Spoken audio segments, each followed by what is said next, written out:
ครบครบบ่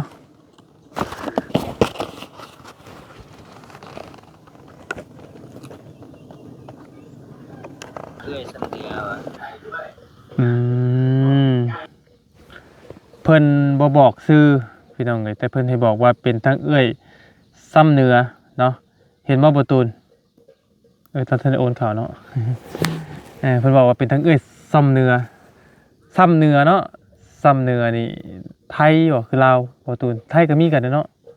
พุ่นแหละทั้งเหนือกับทั้งเชียงใหม่พุ่นแหละ เออเป็นทางเอื้อยซ้ำเนื้อบ่ฟังใหม่ก่อน ช้ำเหนือกับ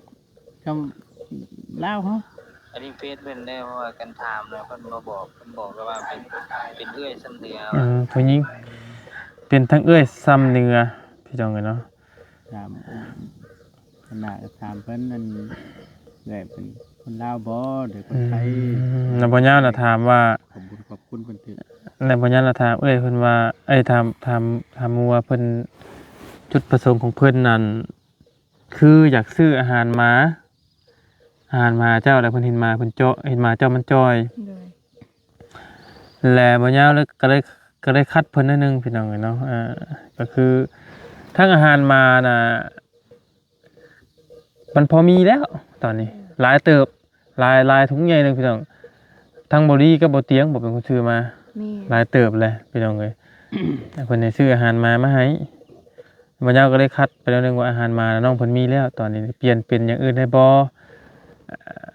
ยากเอาเงินจำนวนนี้น่ะเอาไว้ให้เป็นผลประโยชน์นะพี่น้องเผื่อมีผู้ใหญ่ทางอื่นเนาะที่กำลังเบิ่งอยู่อยากสมทบห้องน้ำของในซอยน้องเพิ่นพี่น้องเนาะ ขอบคุณทั้งเอื้อยเสมอเพิ่นหลายๆเด้อ ขับรถมาสิก็บ่ ที่ฝากเงินมาให้น้อง น้อง อ่าสมทบเฮ็ดห้องน้ำ เพื่อเพชรทองน้ำ ขอให้เอ้ยอยู่ดีมีแฮงเด้อ ดีดีไม่แห้งเด้อ ความเจ็บบ่ให้ได้ ความเจ็บบ่ให้ได้ ความไข้บ่ให้มี ความไข่บ่ให้มี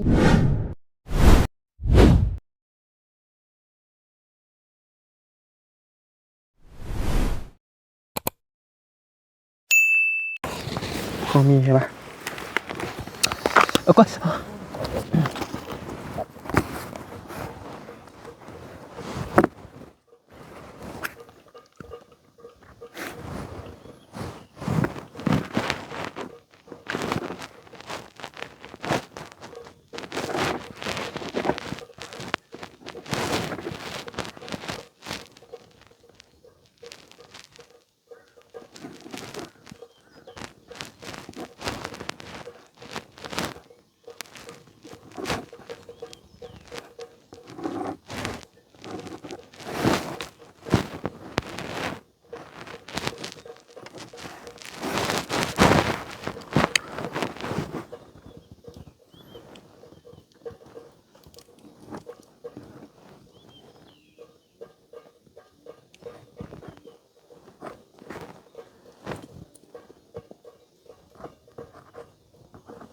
มายังเลยเนาะ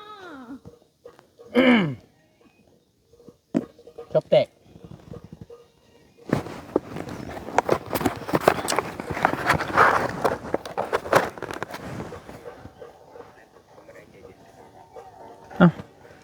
กล้องกันคือแหล่คือหลำเธอ มุมมันเนาะ ข้าก็บ่อยากเข้านำเลย น้องมึงมุมหลังเลยเว้ยจำหลังเต็งนะ หลังบ่จะทอดในบ่ยาวเว้ย โอเคพี่น้องกันเนาะเปิดภาพบรรยากาศมากะอยู่กับซ่องของบ่ยาวอีกเทื่อนึงพี่น้องกันเนาะทักทายกับสบายดีและสวัสดีเด้อพ่อแม่พี่น้องเนาะเบิดกูสู่สุคนพี่น้องกันเนาะยินดีต้อนรับเข้าสู่ซ่องของบ่ยาวซาแนวอีกแล้วพี่น้องกันเนาะ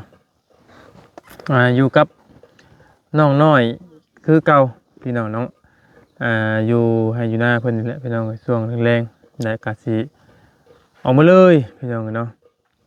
มื้อเว้นนี่พากันลัดมาทางนี้มื้อเว้นนี่พี่น้องเอ้ยเนาะลัดมาทางนี้ก็ถือว่าใกล้กว่าแต่น้องน้อยเพิ่นบอกว่ามี2ทางเลยพี่น้องเอ้ยมี2ทางมีทางหนึงแล้วก็ทางหนึงว่าซั่นแต่ว่าบ่ยาวครับบ่ฮู้ว่าทางใดเนาะและมีก่อนครับอะไรล่ะ ได้บ่ นั่นแหละพี่น้องเนาะก็สำหรับคลิปนี้หมอยาวเข้ามามื้อนี้พี่น้องมีเหตุและมีผลเนาะพี่น้องเอ้ยเหตุผลหยังก็จักสิแม่นหยังแหละพี่น้องเอ้ยเนาะก็คือสิว่าจังได๋โอ้พี่น้องเอ้ยเนาะถือว่าเป็นข่าวดีเนาะนิดนึงพี่น้องเอ้ยข่าวดีเรื่องหยังก็พี่น้องเอ้ยเนาะเรื่องหยังดีพี่น้องเอ้ยเจ้าของเพิ่นก็อยู่นี่แหละเนาะรับตา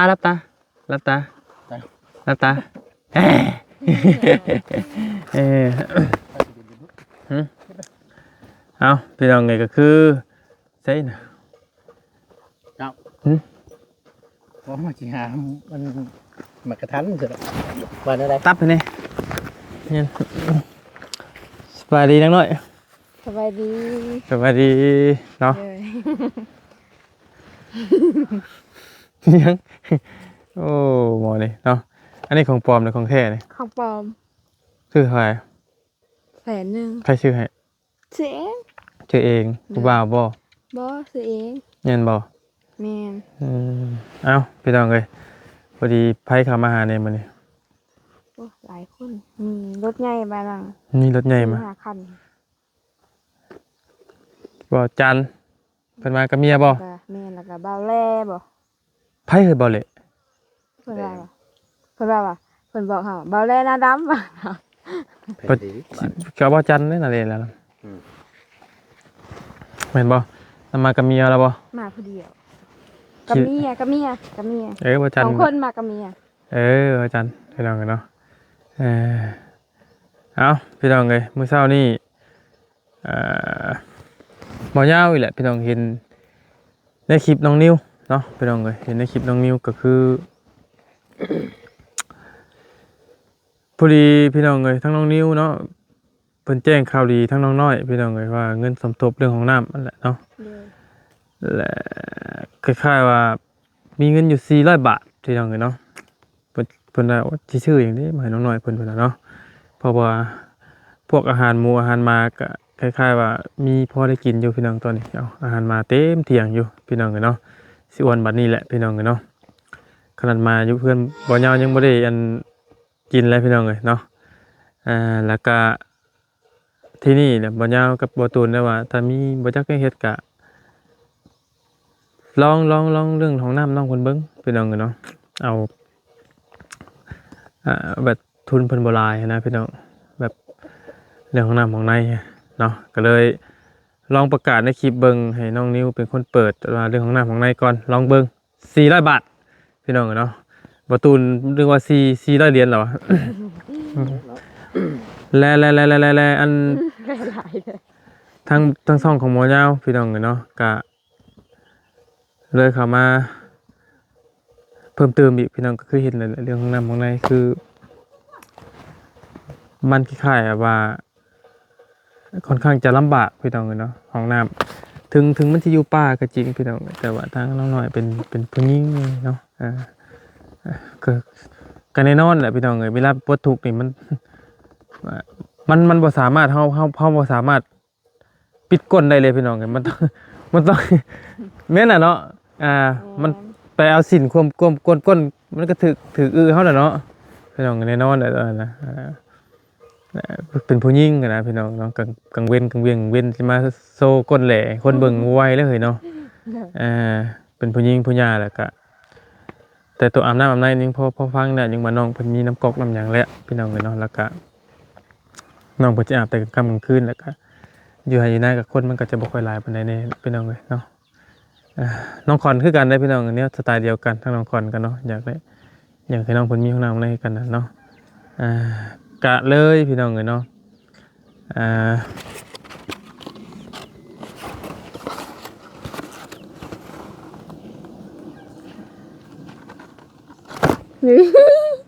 ครบบ่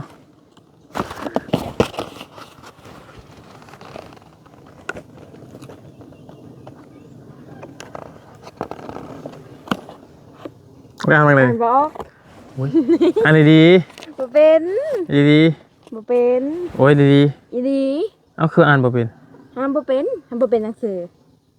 เอ้ามาเจ้าเซตกันแชทกันเลยใส่ของน้องนิวน่ะ บ่ได้แซดใจ ฮะ อีหลีบ่ได้แซด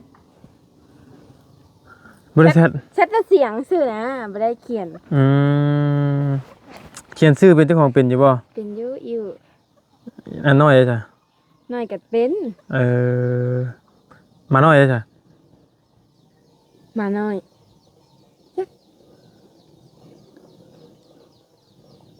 งง ย่อมาน้อยนะ เอาก็ถามว่าเขียนมาน้อยเป็นบ่นะสิงงหยังเอ้าพี่น้องเอ้ยก็คือเนาะ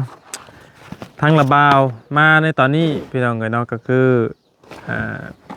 ผู้ลีมีทั้งแอดมินบ่ยาวพี่น้องเอ้ยก็คือทางผู้ที่บวชกับบ่ยาวแหละพี่น้องเอ้ยเพิ่นอยู่ไทยเนาะคนที่เพิ่นคุมเพจนั่นแหละพี่น้องเอ้ยเนาะและคือว่าไงตอนนี้น่ะเพจของบ่ยาวแทบเพจอยู่ลาวเนี่ยแทบจะบ่ได้ลงเลยพี่น้องตอนนี้น่ะมีแต่ลงอยู่ไทยอย่างเดียวเนาะเพราะว่าคล้ายๆว่าพอเฮ็ดหยังก็คือบ่ยาวอยากตั้งสร้างรายได้อยู่ไทยนะพี่น้องเอ้ยเนาะคืออยู่ลาวเฮาตอนนี้มันยังบ่สามารถเฮ็ดหยังไรนะพี่น้องเนาะและเวลาพี่น้อง FC เพิ่นสอบถามคำว่าในก็แม่นเข้าทั้งนั้นเบิดแหละและค่ะมีพี่น้องเพิ่นสอบถามแบบอยากคุยกับบ่ยาวนี่ทั้งแอดมินก็แม่นส่งรายชื่อบ่ยาวให้โดยตรงชื่อ Facebook ไปให้ครับใครอยากติดต่อก็ติดต่อมาหาทั้งบ่ยาวด้วยตนเองก็แฮงดีพี่น้องเอ้ยสิได้เว้ากันสะดวกสบายขึ้นเนาะ พอทั้งแอดมินเพิ่นก็บ่จักหยังนะแต่ว่าในความที่ผู้ใหญ่คนนั้นกับเพิ่นก็บ่เรื่องมากเนาะพี่เนาะเพิ่นเชื่อนะเพิ่นเชื่อเพราะว่าบ่ยาวเคยประกาศลงในคลิปก็เพิ่นได้ฝากเงินมาให้บ่ยาว1,500พี่น้องเนาะ1,500ประมาณล้านหนึงเนาะประตูน แม่น ประมาณล้านหนึงนี่แหละครับมาหักจากค่าธรรมเนียมออกประมาณทุกสิ่งทุกอย่างเลยก็ประมาณล้านหนึงแหละพี่น้องเงิน1,500อยู่แล้วนี่ก็คือบ่ยาวสิเก็บไว้จำนวนยาวก่อนบ่หรือว่าใดๆพี่น้องหรือว่าสิไว้สมทบของน้ำของในบ่น้ำนองนิ้วบ่หรือว่าใดๆพี่น้องเพราะหรือถ้าว่ามื้อนั้นถ้าน้องเพิ่นบ่ได้ดีนี่พี่น้องเงินที่เฮาสมทบของน้องให้น้องให้นงเพิ่นบ่ได้ดีแล้วก็เฮาสั่งเอามาให้น้องเพิ่นก็ได้ถ้าว่าเงินบ่พอนะพี่น้องเนาะหรือว่าเนาะถ้ามีจำนวนใดแล้วเฮาค่อยซื้ออุปกรณ์เข้ามาเทอเล็กเทอน้อยก็ได้หรือว่าในนี้บ่พี่น้อง ไปซื้ออหยังว่ามื้ออื่นคือว่าเมื่อกี้นี่ก็มีอหยังผู้ใหญ่ใจดีเพิ่นฝากมา1,000นึงบ่ อืมถ้าห้องน้ำมาบ่ เลยพอดีเป็นล้านกับ60อืม รวมกัน ก็มารวมกันระบาก็เป็น2 ล้านถูกบ่ ก็บ่ ก็สิถูกตัว น้ำเบาก็ล้านหนึงเด้ เออ แล้วอีหล่าคิดว่าจังได๋เห็นมาพอควรบ่ห้องน้ำของในถ้าว่า แม่น เพราะว่าห้องน้ำมันก็ลำบากเนาะ เลย พี่น้องเอ้ยในห้องน้ำของในพอได้เข้าและเนาะ อืม คือบ่ยาวเว้าแหละพี่น้องเอ้ยเนาะกลางเวียงกลางเว้นหันนะ อืม เฮาไปเข้าห้องน้ำของในนี่แต่มันก็ดีถ้าบ่มีคนเห็นบ่พี่น้องมันบ่มีดอกไปเห็นเนาะที่เห็นนะแต่ว่ามันสิว่าจังไดเนาะพี่น้องสะดวกสบายมันก็ส่ำห้องน้ำนี่แหละพี่น้องเอ้ยเนาะสะดวกสบายกับทีมงานเฮามาเยี่ยมมายามน้องเพิ่นนี่นั่นแหละเนาะแต่ถามมาให้มันงามมันก็บ่งามแหละพี่น้องเอ้ยเนาะเป็นผู้สาวผู้แซวบัดแล่นไปเข้าห้องน้ำอยู่ในป่าในดงนะพี่น้องเนาะน้องขวัญคือกันพี่น้องก็พูดถึงเคสน้องขวัญนี่ก็ยังบ่มีผู้ใหญ่ซอยน้องเพิ่นเลยพี่น้องบ่ยาวก็ยังยอมอยู่พี่น้องเนาะทั้งที่จริงน้องเพิ่นก็เว้าจาดีบ่ม่วนหัวม่วนดีพี่น้องเนาะมาพี่น้องก็เดี๋ยวบ่ยาวเบิ่งก่อนว่าเพิ่นซื้ออิหยังเนาะทางผู้ใหญ่ใจดีสัญญาณบ่มีเฮ้ยได้อยู่ตะกู้ บางนี้แล้วบ่ รถ ไปไกลเนาะ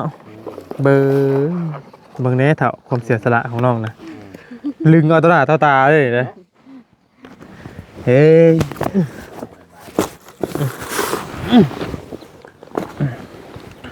มันกันนะ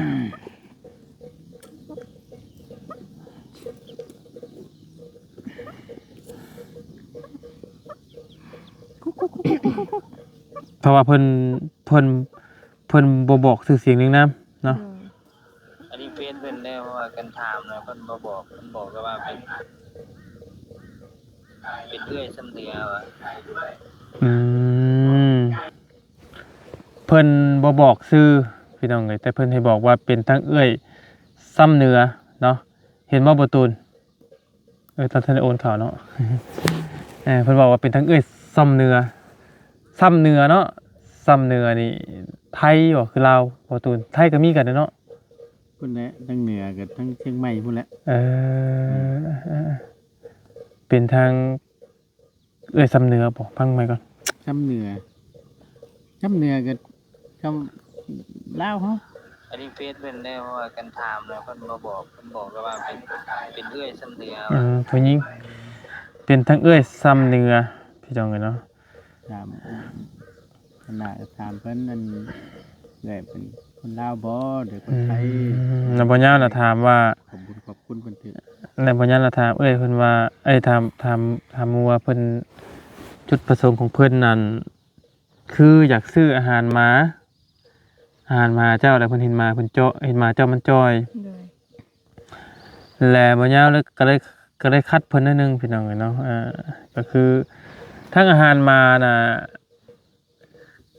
มันพอมีแล้วตอนนี้หลายเติบหลายถุงใหญ่นึงพี่น้อง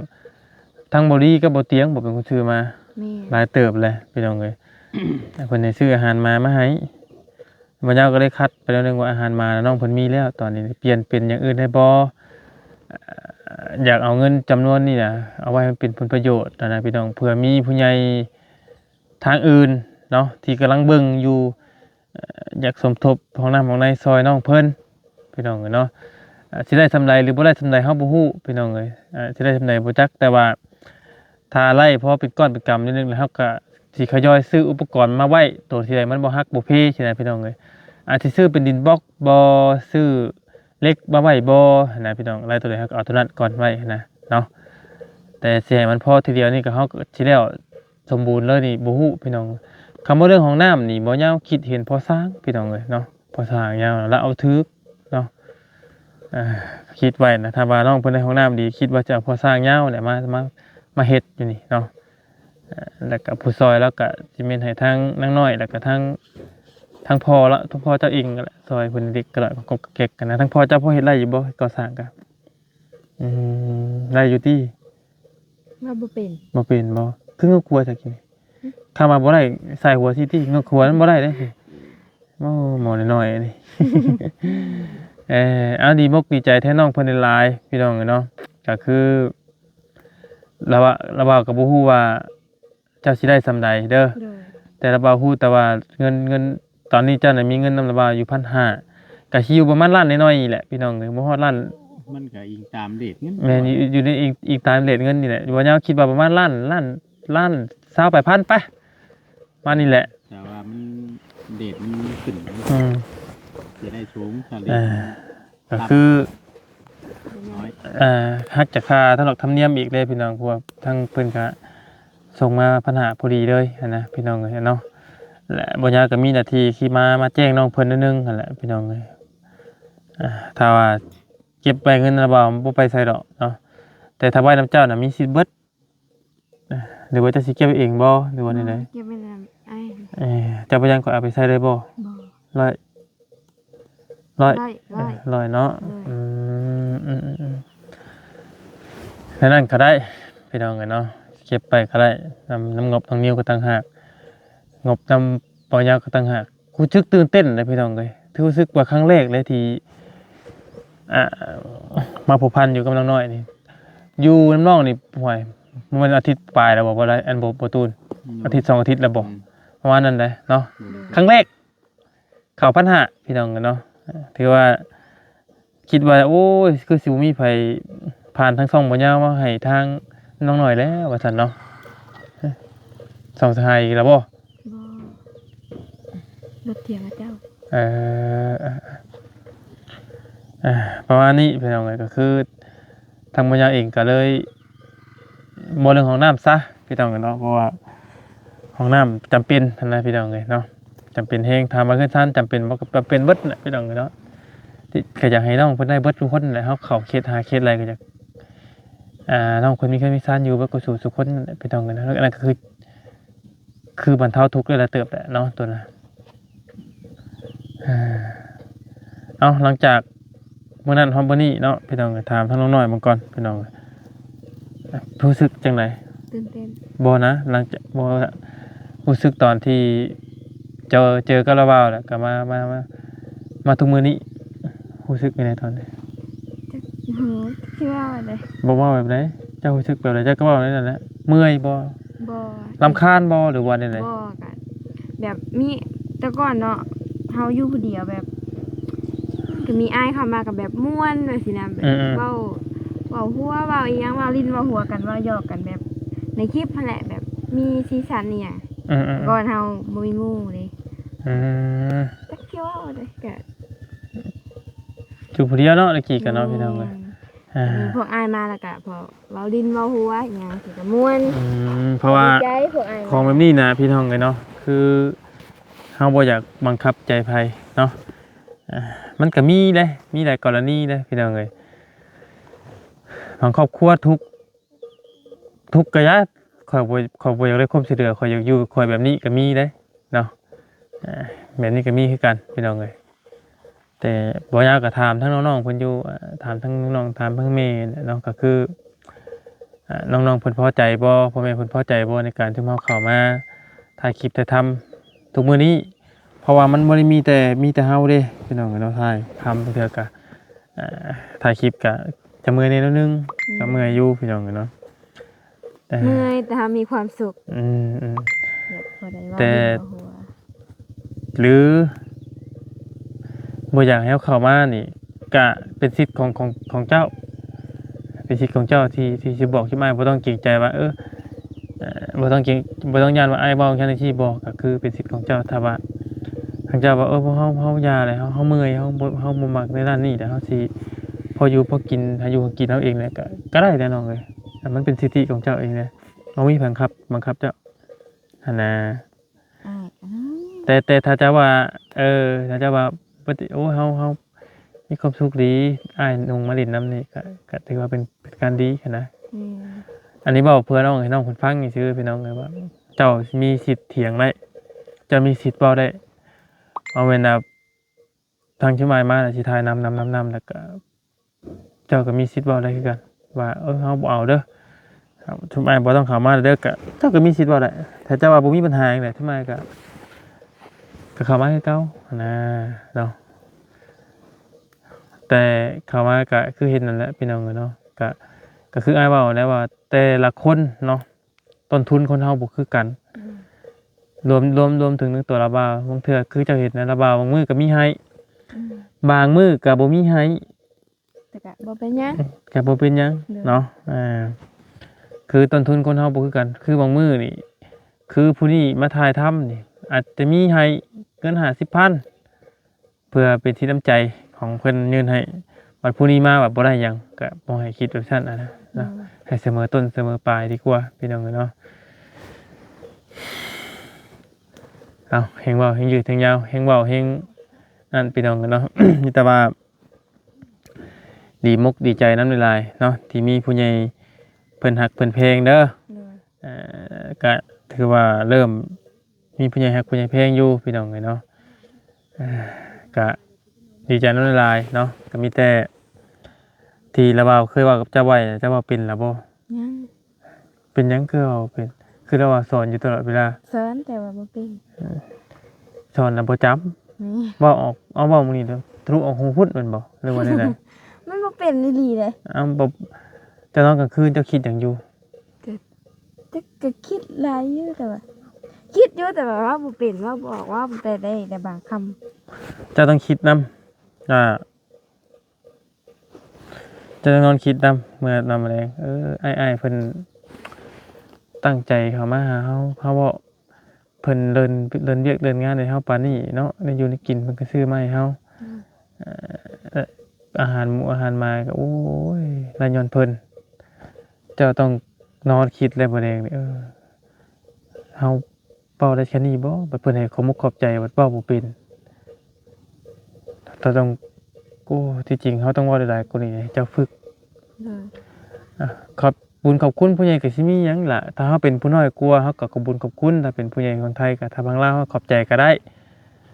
โดยพี่น้องก็ขอบคุณขอบคุณเด้อพี่น้องบ่กุศลทุกคนก็เว้าได้แหละคำเฮามีความตั้งใจไอ้เจ้าบ่ตั้งใจข่อยฮู้ ก็ตั้งใจแต่ว่าบ่ได้ มันเว้าหลายถ้าเจ้าสิเว้านะเอาตั้งใจบัดนี้เอาเว้าก่อน ขอบคุณผู้ใหญ่ใจดีเพิ่นเด้อ ก็ได้แต่ว่าถ้าเอ้ยยังเกาะเอ้ยทั้งเอ้ยซ้ำเหนือ ไม่สำเร็จ เอาขอบคุณทั้งเอ้ยซ้ำเหนือหลายๆเด้อขอบคุณทั้งเอ้ยซ้ำเหนือหลายๆเด้อ ขอบคุณ บ่ต้องไปเบิ่งแล้วนะพวกนั้นน่ะ ขอบคุณทั้งเอื้อยเสมอเพิ่นหลายๆเด้อ ขับรถมาสิก็บ่ ที่ฝากเงินมาให้น้อง น้อง สมทบเฮ็ดห้องน้ำ เพื่อเพชรทองน้ำ ขอให้เอ้ยอยู่ดีมีแฮงเด้อ ดีๆมีแฮงเด้อ ความเจ็บบ่ให้ได้ ความเจ็บบ่ให้ได้ ความไข้บ่ให้มี ความไข่บ่ให้มี ขอให้เฮง ขอให้เฮง ร่ำรวย รวย ขอให้สุขภาพร่างกายแข็งแรง ขอสุขภาพร่างกายแข็งแรง บ่เจ็บบ่จน บ่เจ็บบ่จน เว้าสนิบ่เป็นบ่คือสาธุก็คือเจ้าไปงานรองนี่นะผู้เดียวมีเดียวได้เสียวเด้อติ้ง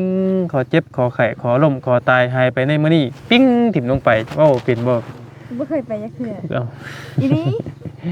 คือผู้ใหญ่เพิ่นเว้าแล้วพี่น้องกันเนาะต้องหัดแล้วลูกเอ้ยต้องหัดต้องเฮ็ดต้องเรียนเว้ามันถึงมันสิเป็นคำที่มันอาจสิเป็นคำเว้าของเจ้าเว้าซื่อแต่ว่าคนฟังเนี่ยมันชื่นใจเจ้าเข้าใจบ่ เลย คือสมมุติว่าจะเอาบักกล้วยให้ละบ่าวนี่แล้วละบ่าวบ่ขอบใจเจ้าคำนี่เจ้าคิดจังได๋ใจเจ้า ตัวอย่างง่ายๆเลย ยกตัวอย่างง่ายๆจิตใจเจ้าก็ต้องหุ้มอยู่แหละมีหยังว่าเอาของข่อยไปแค่เบ้าซำนี้ขอบใจคำหนึงก็บ่มีหั่นน่ะมัน อับข้าวเลยบ่เนี่ยแม่น นะบ่ยกตัวอย่างให้น้องเพิ่นฟังพี่น้องสอนน้องเพิ่นต่อหน้ากล้องเลยแหละพี่น้องเนาะบางมื้อก็แส่ตีอยู่นำพี่น้องเอ้ยเนาะคืองัวคือควายนี่ เอาดีมกดีใจน้ำน้องหลายๆเด้อล่ะเด้อเนาะทั้งละบ่าวก็สิพยายามเป็นอีกกระบอกเสียงหนึงเพื่อให้มีผู้ใหญ่ใจดีซอยเนาะเรื่องเฮ็ดห้องน้ำห้องในหลายที่สุดเนาะไล่บ่ไล่ก็บ่ว่ากันเด้อล่ะเด้อ เลย ดีมกดีใจน้ำหลายๆเด้อล่ะเด้อดีๆมีแฮงเนาะพี่น้องบ่ยาวเองก็ต้องขอบคุณเนาะขอบมกขอบใจยกมือขึ้นขอบคุณทั้งเอื้อยทั้งเอื้อยทั้งเหนือเนาะที่ฝากเงินมาให้บ่ยาว1,500ขอบคุณเอื้อยหลายๆอยู่ดีมีแฮงลำได้ด้วยเอื้อยเด้อความเจ็บบ่ให้ได้ความไข้บ่ให้มีปราศจากโรคภัยทั้งปวงเนาะบ่ว่าเศรษฐกิจการงานหยังก็ให้เจริญรุ่งตลอดปีและตลอดไปเด้อขอให้สุขภาพร่างกายแข็งแรงขึ้นเหนือลงใต้ก็ให้ตลอดปลอดภัยพบกับครอบครัวของเอื้อยเด้อเนาะนอนรับก็ขอได้เงินหมื่นนอนตื่นก็ขอได้เงินแสนเด้อเนาะให้มาเท่าไหร่กลับหา100เท่าพันเท่าเด้อเด้อเนาะขอมกขอบใจ FC บักคุสู่สุคนที่ตักเตือนสิ่งดีบ่ดีเข้ามาโดยตลอดมาเนาะฮักทางบ่ยาวหน่อยๆแต่ขอให้ฮักโดนนานๆเด้อเนาะฮักน้องน้อยหน่อยๆก็ขอให้ฮักมันโดนนานๆคือกันเนาะฮักหลายแต่ก็เศร้าฮักไว้นี่ก็บ่คักปานใดเนาะฮักน้อยๆแต่บ่ให้ฮักมันโดนนานๆสิฮอดพุ่นแหละพี่น้องเอ้ยโดนนานๆจนบ่มีอายุไขพุ่นแหละพี่น้องเอ้ยเนาะจ้าพี่น้องเอ้ยเอาโอเคซะพี่น้องเอ้ยเนาะเพราะว่าออกเมื่อก่อนถ้าประตูนแหละทั้งระบาวสิได้ออกเมื่อบัดนี้เนาะพี่น้องเอ้ยมันสิค่ำสิมืดเนาะไปว่าน้ำประตูนอีกคือได้ยินว่าแววๆอยู่ได้ทางประตูนกะเนาะพี่น้องเอ้ยอยู่ดีมีแฮงมีเอ้า สบายดีเด้อ ใช่ ไม่บอกอย่างไรนี่โอ้ย คลิปแล้วก็ยาแล้วเนาะ เอากะสิจบกับหมูก็ว่ากันดีกว่าเนาะรถว่า เจ้าสิถ่าข่อยบ่ ถ่ายให้เจ้าเห็นยัง มือพร้อมกันมือพร้อมกันบ่หรือว่ามันสิออกมาก่อนบ่ มากันก็ได้เป็นยัง ถ่ากันดีกว่า ก็ได้แล้ว เนาะมีทางเดียวกันกะ จ้า อย่าโพก็หมู่กะ จ้า จ้า เอาอยู่ดีมีเฮง จ้าโดย เบิดกุศลทุกคน โดย พี่น้องเนาะไปแล้ว